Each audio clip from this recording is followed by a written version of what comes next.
This will be a quick review on the brachial plexus and the common lesions that happen. So you start with C5, C6, C7, C8, and T1. C5 and C6 join, T1 join, and C7 continues. So these are the roots, these are the trunks. You have the superior trunk, the middle trunk, and the inferior trunk. From the trunks, you have divisions. Each trunk has two divisions. It has an anterior and a posterior. All the posteriors then go together, and they eventually form the posterior cord. So these three are all posterior, while these three on the outside, all anterior. So going further, you then have your cords, which in this case would be in relation to an axillary artery down the middle. So the cord that's posterior to the axillary artery would be your posterior cord. And then you have a lateral cord, and then you have a medial cord. These are your cords. And then you have your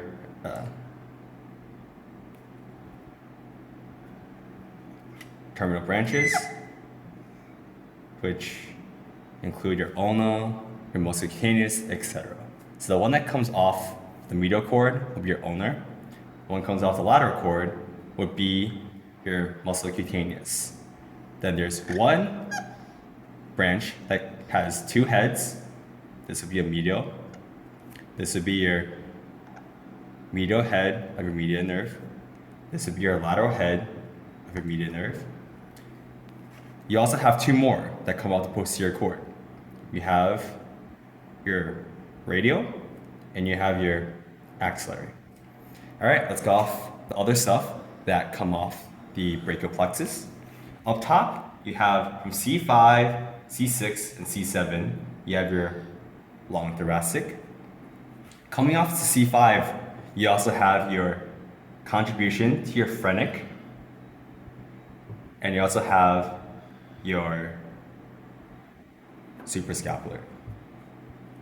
Also, coming off the proximal part of your superior trunk, you also have your nerve of the subclavius, but that's only C5. You also have your dorsal scapular, which comes off the actual trunk. Next, you have one that comes off the lateral cord, and that would be your lateral pectoral, and that typically feeds just the pec major. And then on the medial cord, you have your medial pectoral nerve, which feeds both pecs. The two pecs are typically joined by a filament, and that allows communication between the two pectorals. Next, on your medial cord, you have your medial brachial cutaneous nerve. Then you also have your medial antebrachial cutaneous nerve. And what those do are those give cutaneous innervations to the medial side of your forearm and your arm. From your posterior cord, you have three branches that come off, which are your upper subscapular, your middle subscapular, or your thoracodorsal, and your lower subscapular. Upper and lower subscapular both feed the subscapularis muscle. Lower subscapular nerve also feeds your teres major. Your thoracodorsal feeds your lats. And that would be the overview of your brachial plexus. Now let's talk about the lesions.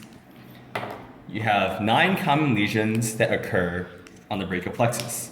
Let's label them 1 through 9.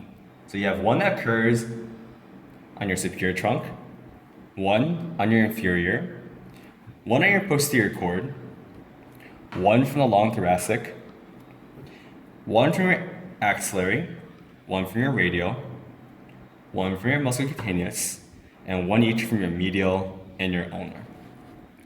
For this superior trunk, if you have a lesion there or dissection, what you end up with is Erb's palsy, or otherwise known as waiter's tip. what you get there is you get medial rotation, you get flexion of your wrist, and you just get adduction of your arm. If you have a lesion at your inferior trunk, what you have is you have clumpies. Posterior cord, what you get is you get wrist drop, plus you get a whole host of other problems from losing your axillary and your entire, latissimus dorsi and your subscapularis muscle. Next, if you lose your long thoracic, what you get is a condition known as winged scapula, where you get unopposed adduction and retraction of your scapula. Next, you have your axillary. Axillary feeds your deltoids. So if you lose your axillary, you get deltoid paralysis. If you lose your radial, you get wrist drop, and this condition is known as Saturday night palsy, which is a condition you would get if you fall asleep on your arm. Musculocutaneous, it innervates the muscles that flex your elbow, so you would have difficulty flexing elbow. But that's just the muscular part. The cutaneous part, you would also get variable sense loss from the continuation of musculocutaneous, which is the lateral antebrachial cutaneous nerve. Next, you have your median nerve. Median nerve does the loaf muscles of your hand, but specifically in this case, you would get what's known as hand benediction, where if you try to flex your fingers, you would be unable to flex the lateral 3 fingers of your hand.